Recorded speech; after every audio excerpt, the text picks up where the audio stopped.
Ever wondered how the simple act of fermentation can transform a handful of ordinary ingredients into a symphony of flavors, a celebration in a glass? The journey begins with the yeast. These microscopic organisms are the heroes of our story, responsible for the conversion of sugars into alcohol. There are countless strains of yeast, each with its own unique characteristics.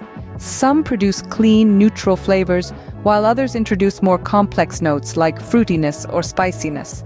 It's the distiller's choice of yeast that sets the stage for the flavor profile of the final product. Now imagine yeast as a troupe of actors, eagerly awaiting their cue. The sugars are the script they perform. These can come from a variety of sources, such as grains, fruits, or even honey. The yeast feasts on these sugars, transforming them into alcohol. But it's not just about the alcohol. The type and quality of sugars used can drastically influence the flavor and aroma of the finished product. The temperature then waves its maestro's baton, conducting the performance. Too cold and the yeast becomes sluggish, too hot, and it may perish. The right temperature encourages a steady, controlled fermentation, creating a balance of flavors and aromas. The fermentation vessel is the theater where the magic unfolds. Wood, stainless steel, or even glass, each material imparts a different character to the fermenting brew. Fermentation is a dance of two phases, aerobic and anaerobic.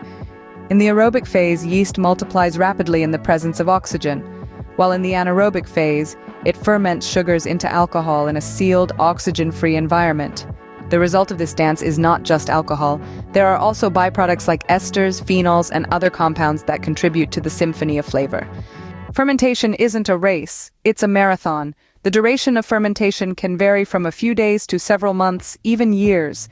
This maturation period allows flavors to develop and meld together, crafting a unique taste profile. Monitoring and control are crucial for a successful fermentation. Factors like temperature, pH, and sugar levels must be carefully tracked and adjusted as necessary. Cleaning and sanitization ensure the purity of the process. Any contamination can lead to off flavors and spoil the batch. Flavor development is the climax of the fermentation story. The interplay of yeast, sugars, temperature, and time weaves a tapestry of taste that's unique to every batch. Finally, there's alcohol tolerance. Each yeast strain has a limit to the amount of alcohol it can tolerate before it stops fermenting.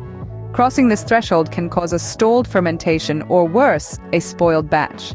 In the world of distillation, brewing, and winemaking, fermentation is an artful dance. It's a magical interaction between yeast, sugars, and carefully controlled conditions that yields a wide spectrum of flavors, aromas, and characteristics. So the next time you raise a glass, take a moment to appreciate the journey of fermentation that has led to that delightful sip. Cheers to the art of fermentation and the remarkable beverages it crafts.